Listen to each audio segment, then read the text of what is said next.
Battles po. Pag-uusapan natin ito po, no? Nagpahayag na po na magkasalungat.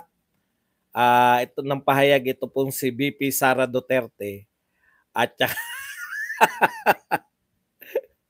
VP Sara Duterte at saka ito pong si Speaker Martin hinggil po dito sa peace talk, no? With the NDFP. Yung isa po, alam na natin na ayaw po ng VP Sara yung peace talk. Yung isa naman po si Speaker Martin ay gustong-gusto. Ang dami po nagaganap sa Pilipinas, sari-sari pong patayan, pinakamatindi po yung pagbomba. Pero napupuna ko parang meron pong gusto po nilang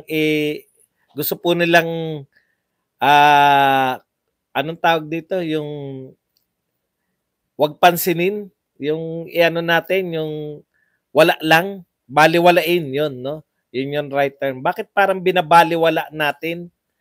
Bakit parang ang lahat po nakapokus pa rin sa pag-atake sa mga Duterte?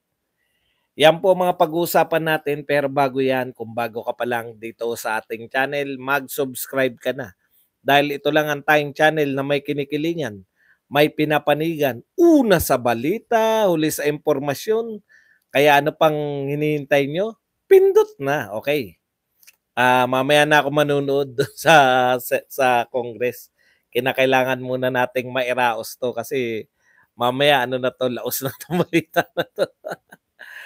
Congratulations po muna si former Senator Laila de Lima. Ngayon pong araw na to ay dinesignate po siya as the new Liberal Party spokesperson. Congratulations po dating Senador de Lima. Intindi, no? Sa madaling salita, ganap na, meron ng titulo yung kanyang pagiging attack dog. Attack dog hindi po sa Marcos, attack dog po laban sa mga Duterte. Kitang-kita na po natin mula po sa mga pronouncement, nagkatotoo. Ang galing talaga, no? Bibilib ka talaga kay Pangulong Duterte. Paano niya naiisip yung future? Ang galing talaga ni Pangulong Duterte nang sinabi niya. Hindi pa ako makapaniwala nung ano ba ito naman sinasabi ni Tatay Digong nung sinabi niya po na parang wala nang bumabatikos. Hindi po maganda sa demokrasya yung wala na pong nagde-dissent, no? Nagpapahayag ng dissent. Hindi pa po ganito ka-active ang mga Liberal Party, ang mga kakamping at dilawan sa pagsuporta dito kay Speaker Martin. Opo, hindi po kayo nagkamali ng sinabi.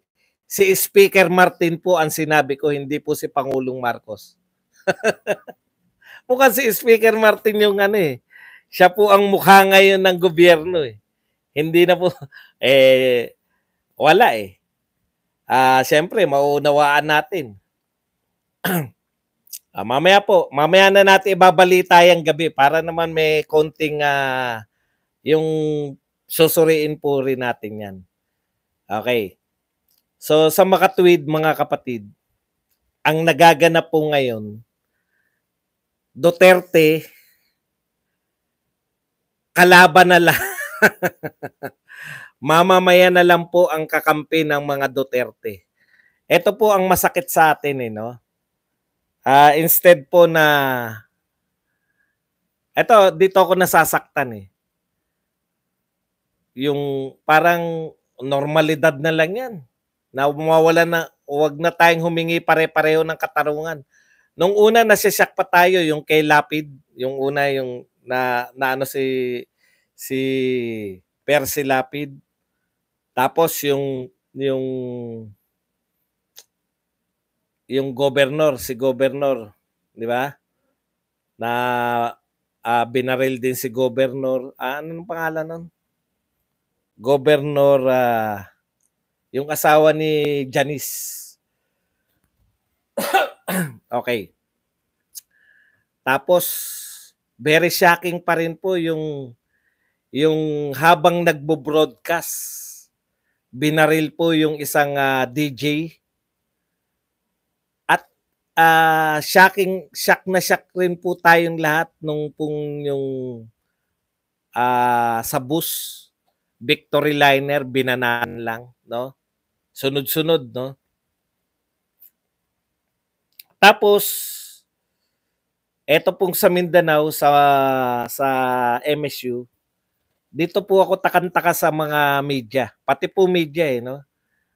Siguro ito po yung tinatawag natin na talagang yung bias na media na lahat dito kasi alam po ninyo yung mga nagwawala lang, yung mga road rage, yung mga nagkasalang ng bala, nagkasalang ng baril.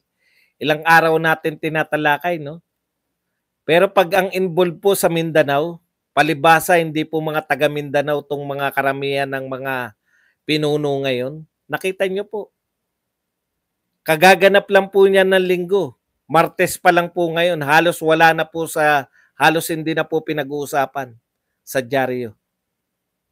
Halos hindi na po pinag-uusapan ng media yung bombahan po sa Marawi.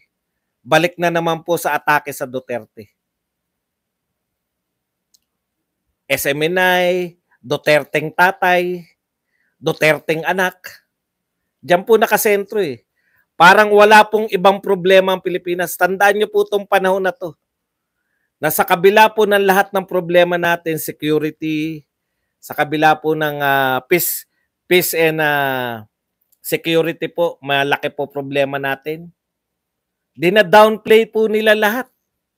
Ang importante po lahat ngayon sa gobyernong ito, sa Dilawan at Kakamping, sa Makabayan Black, pati po itong mga lahat ng vlogger ni Tambaluslos at ng loyalist vloggers, ay idiin na yung mga Duterte. Magugulat po kayo. Okay lang po. Dahil ang kakampi naman po ng mga Duterte ay ang mamamayan. Wala na po, alam niyo po ngayon kung nabalitaan niya nung panahon ni Duterte, nag-iingay na po yung mga Dilawan noon. Mabalita lang na may COVID, mag-iingay na po lahat eh.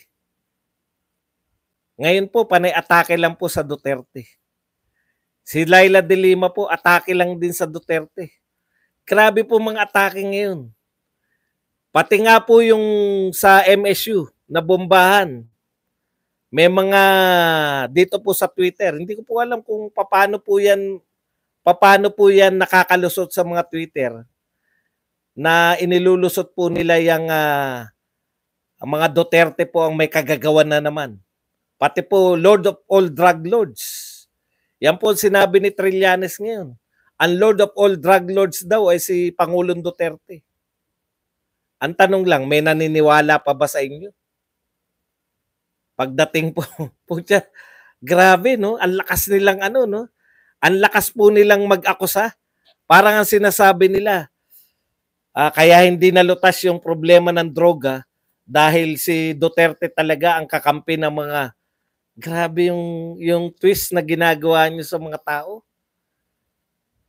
Kayo pong yung mga naghahabi po niyan, media, tsaka itong mga Dilawan, Kakamping at kung sino-sino pa.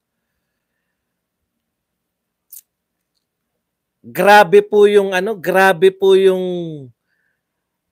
kayo maghabi ng mga kwento. Hindi na po out of this world na eh. Si Pangulong Duterte pa ngayon na naging Lord of all drug lords.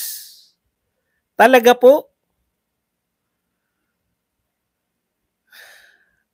Ay isa lang po ang tingin nila sa mga Pilipino. Ang mga Pilipino ay bobo. Kaya nilang paikutin, ulit-ulitin lang nila yan. Maniniwala ng mga Pilipino. Hindi po totoo yan. The most trusted and DepEd. No, pinakamataas. Ngayon po, ano panawagan nila ngayon? Mag-resign na raw si Sara Duterte. Sino po nangunguna? Yung pong Liberal Party spokesperson. Walang iba kundi si Laila de Lima. Basahin po natin. At nagayahan na siyempre. Si Laila de Lima, meron na po sila. Kaya may biglang kampanya na yung mga Dilawan eh. Nariyan na si de Lima eh. Sa kanya po kumukuha kung ano sabihin ni de Lima, yung po ang dala-dala ng mga Narito po sa Twitter. Ano po ang sinabi ni Laila de Lima? Bakit niya nasabi? Ito po. Bakit daw mag-resign na si... Okay. Akin to her preemptive position, Re-ICC problem with BP Sara's statement against peace talks is this. She is still member of cabinet.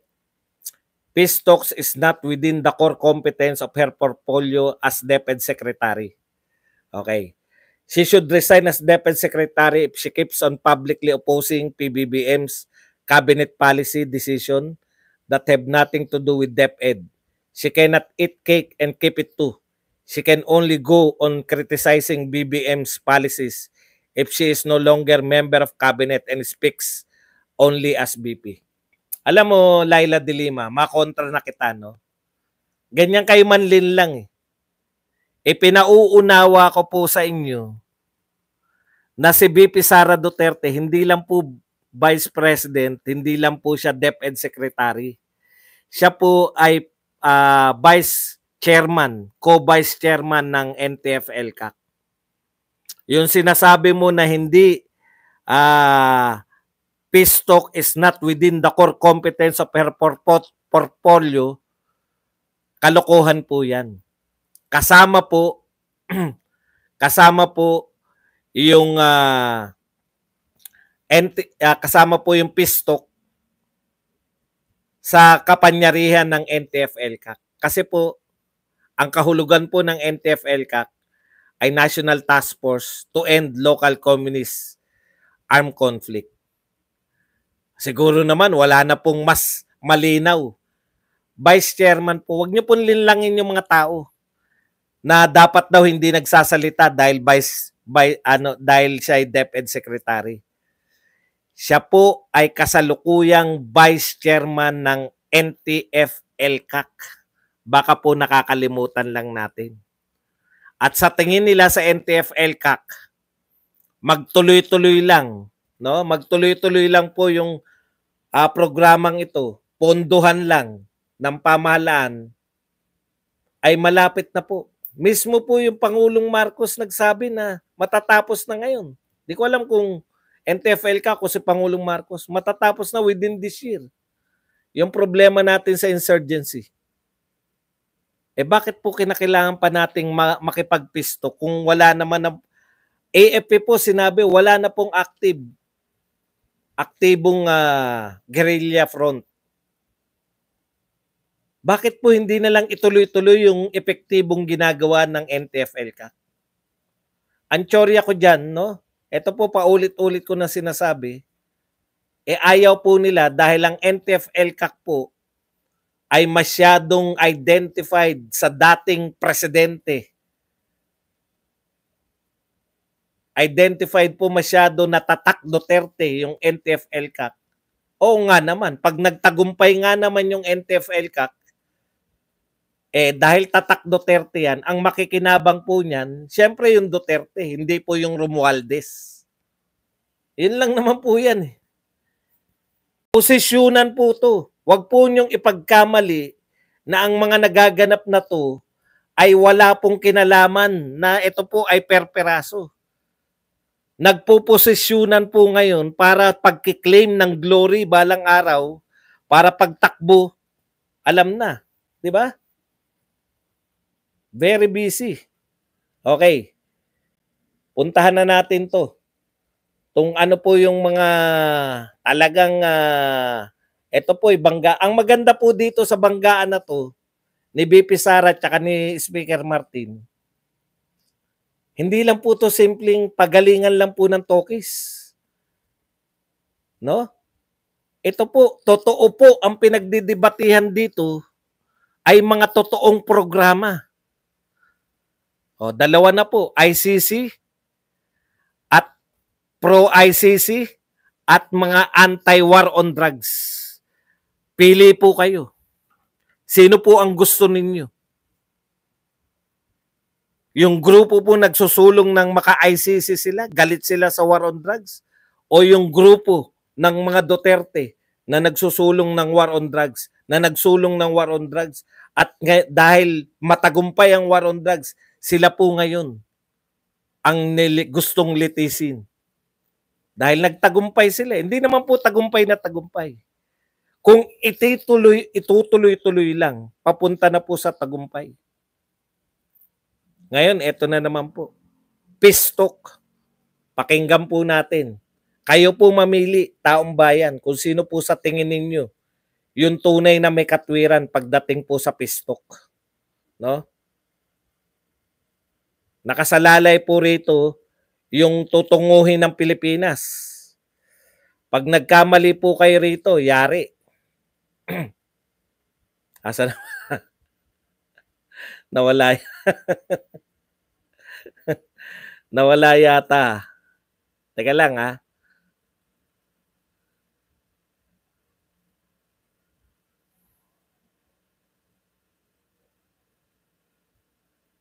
Ito po, basahin po muna natin uli. Bakit sabi po ni Representative Martin Romualdez, House Speaker, bakit tayo matatakot makipag-usap? No? Kung alam nating malakas ang ating sandatahang lakas at matatag ang ating republika. Ano ay ikababahala natin kung alam natin na nasa pamahalaan ang tiwala ng bayan?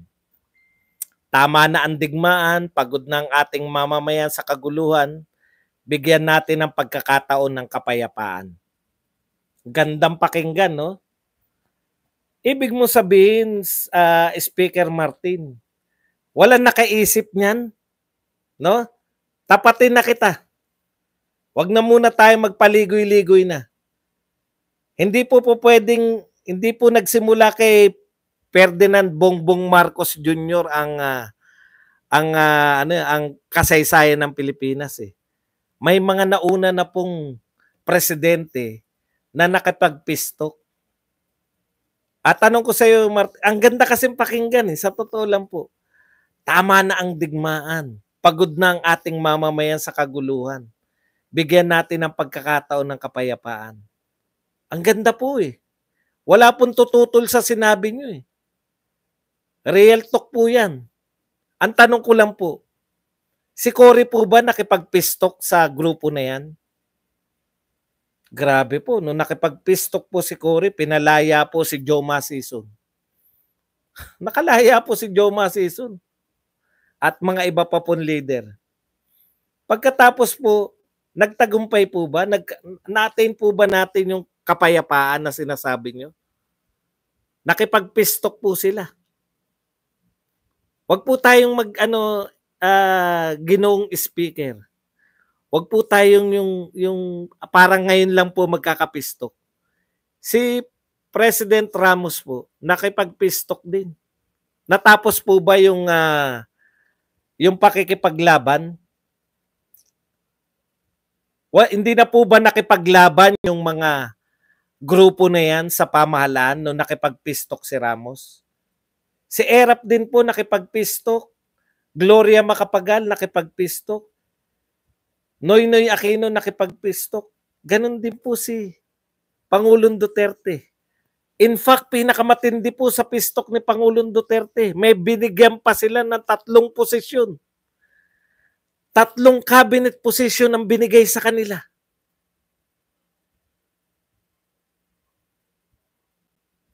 Kanino pong kasalanan? Sa mga gobyernong nauna, si Cory may kasalanan kaya nagtuloy-tuloy yung kanilang pakikipaglaban? Si Ramos po ba may kasalanan kaya tuloy pa rin sila sa pakikipaglaban? Si Erap po, si Pangulong Duterte po ba? Lahat po ba na nauna, lahat po sila pare-pareho hindi seryoso sa kapayapaang sinasabi mo ngayon, Speaker Martin?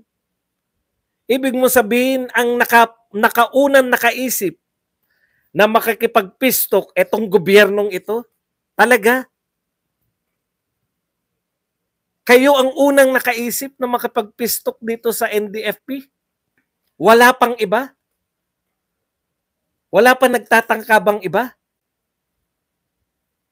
Ano po ang karanasan natin sa kanila?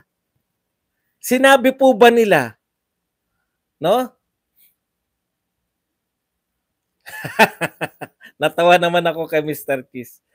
Yan si Romualdez, sumusunod lang yan kay BBM. Si BBM, batikosin mo. Cool ka lang. Di ba? Sabi mo nga, sumusunod lang. Ikaw din, nakikinig ka lang sa akin. Di ba? Kung ano yung pinakikinggan mo, dalawa lang gagawin mo. Is either hindi ka na makinig, lumipat ka ng channel, o patuloy ka makinig. Di ba? Okay. Ulitin natin ang katanungan. Speaker Martin, ito po bang gobyerno na to ni PBBM? Gusto isama yung PBBM? Gusto niya marinig si PBBM. Kayo po ba ng pinsan mo ang una nakaisip ng pistok? Hindi po. Bigo po ang mga nauna sa inyo. Nabigo po lahat. Pero wag nyo pong sisihin. Ibig po bang sabihin lahat po ng presidente, sila po ang nagkamali sa pakikipagpistok?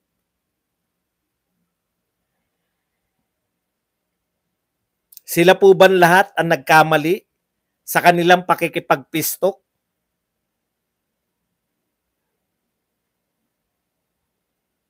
Okay, ano po pagkakaiba ngayon ng pistok ngayon? Nangako po ba ngayon ang mga kausap nyo, kakausapin natin, na isusuko na nila ang armas nila at lahat sila magbabalik buhay? Wala pong pinapangako. In fact, ang nabasa ko, nagdedemanda po sila na tanggalin ng NTF-ELCAC at i-repeal ang batas ng anti-terror law. Paano po matatapos? No? Kung ang gusto lang pala nila ay makaluwag sila kasi pinatatanggal nila yung batas na naghigpit sa kanila eh. Pinatatanggal nila yung programa na naging matagumpay laban sa kanila eh. Yun po ang kauna-unahan nilang request.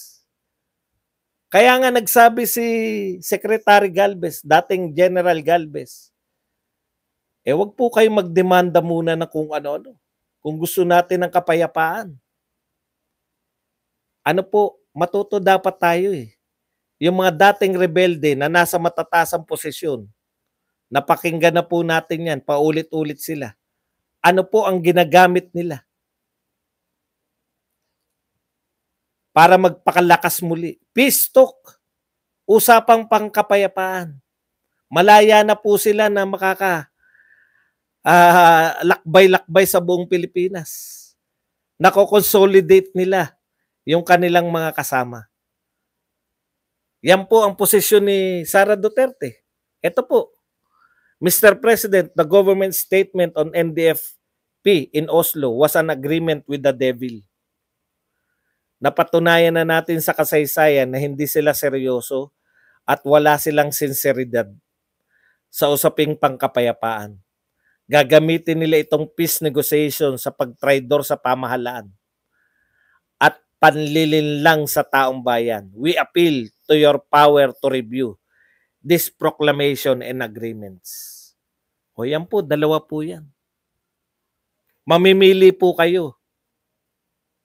Yung isa po ay para sa pistok na ang pinanghahawakan niya ay tama na ang digmaan. Sino po ang pwede niyong mautusan na tama na ang digmaan? Gobyerno po ba nandidigma sa tingin niyo? All this time? Yung AFP ang problema? Pagod na ang mamamayan. Tama po yun. Kaya nga po tuwan-tuwa tayo sa NTF-ELCAC eh. Hindi naman po patayan lang yung NTF-ELCAC eh. Ang dami na po napasuko dahil sa programa na yan.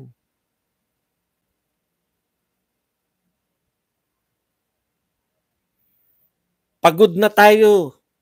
Ang mamamayan sa kaguluhan, bigyan natin ng pagkakataon ng kapayapaan. Tama po yun. Binigyan na po natin sa way nila eh. Peace talk, tigil putukan, hindi pa rin po natatapos. Sa way naman natin, NTF-ELCAC naman. Yung sa paraan naman po ng gobyerno sana, Speaker Martin. Kaya masarap po ngayon eh. Talagang naglalantaran. Narito si Speaker Martin, sinasabi niya, Gusto niya makipag-usap diyan, pisto kahit na hindi naging matagumpay. Lahat ng naging pangulo, as in lahat na nakipagpistok sa kanila, wala pong ito po ang samantalang ang Vice President ng Pilipinas, humahalaw po siya. Napatunayan na sa kasaysayan. Tinitignan niya. As a leader, dapat po ganun. No? Titignan mo yung kasaysayan, ito bang mga to? Yung nagpapautang po, may CI pa eh. Ito bang papautangin namin na to? Isi-CI pa po, yung mga kumukuha ng motor. Totoo bang may trabaho to? Baka tambay lang to, isang lalang yung motor namin.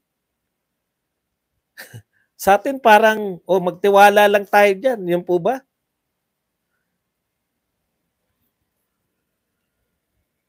Masyado tayong matiwala. Masyado tayong matiwala. Okay. Tignan po natin yung nangyayari sa kapaligiran pa. Bukod po dyan. Mamaya po yung mga question ninyo Sabi po ni Risa Ontiveros, a diplomatic protest is not enough according to Senator Risa Ontiveros, following the reports that 135 Chinese vessels had swarmed Julian Felipe Reef. Galing talaga ni no? Kung hindi na po sapat ang diplomatic protest, ano po suggestion niyo? Gaya na! Nanggaya na naman ako ng boso. Ito po ang pinaka nakakarimarim na no? Okay. Ito po, tignan nyo po pakinggan nyo lang po to. Alam ko na kung bakit ayaw ng usaping pangkapayapaan ni So. Sabi nito ni Piloso Potasio. Baka naman ang mga Duterte na nagpapatakbo o may control ng NPA at sila nakikinabang sa revolutionary tax. Antindi, no? Antindi ng imagination nyo. Ano yun? Kunwari lang yung sampa ng reklamo ni Castro. Naglolokohan lang sila ni Pangulong Duterte. Speaking ng galit na galit po sila na hindi raw nagpakita si Pangulong Duterte doon sa pagharap. Ginagalit lang talaga kayo. Diskarte. Bakit kayo pasasayahin? Di ba? Bakit naman kayo pasasayahin? Bakit na kailangan kayo masunod? Kayo na nga nagreklamo, kayo pa rin masusunod kung anong gagawin ni Pangulong Duterte.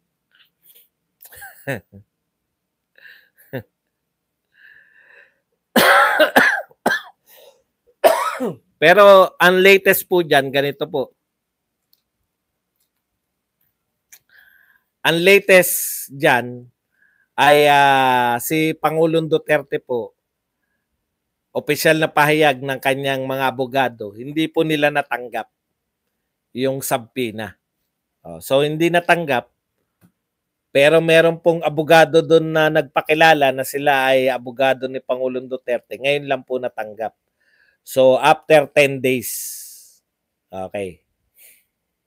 Ito naman po ang sinabi ni Sonny Trillanes Deport. Rodrigo Duterte is the Lord of all drug lords.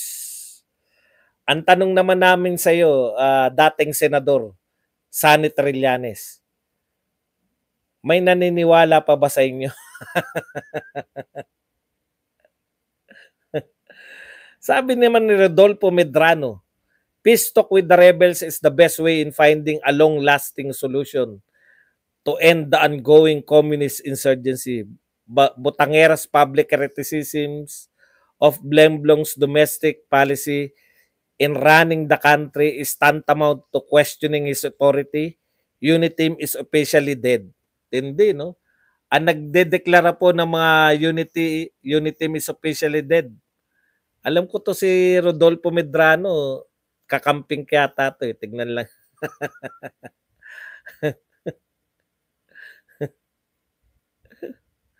Followed by the Celestine.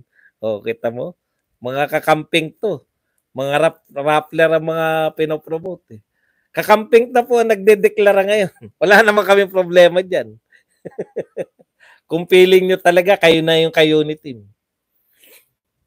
Sara Duterte, mag-resign ka na sa DepEd. You don't deserve the president's trust. Mamalutang. Be an opposition, kontrahin mo ang Pangulo until his term ends. Just like Leni Robredo, you will feel PBBM supporter revenge in 2028. I dare you. Eh, sino ka naman? Yung dinidare mo, binoto yan ng 32 million. Eh, sino ka naman? Para utusan mo yung Vice President ng Pilipinas na mag-resign. Binoto po yan para hindi mag-resign. No? May banta-banta ka pa, no? PBBM's supporters revenge. Ibig po sabihin, anong ibig mo sabihin na revenge ng mga PBBM supporter sa 2028? Ano ibig sabihin? Mananalo si Martin sa 2028?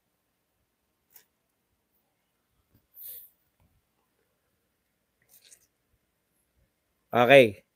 May bombahan na sa Marawi, mataas pa ang presyo ng bilihin, daming problema ng Pilipinas. Pero nagkakaisa po ang administrasyon at mga dilawan na birahin ang mga Duterte. Yan po ang sinabi ni Badong Aratilis. Ako binasa.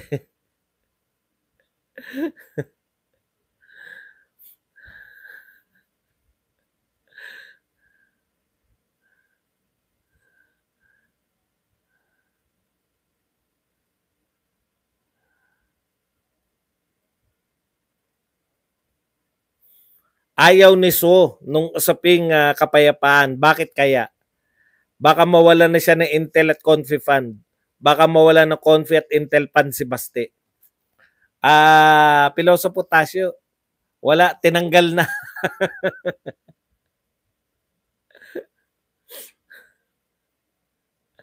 Yan lang po ang ating topic para sa araw na to. Pwede na po tayo magbasa naman ng inyong mga komento.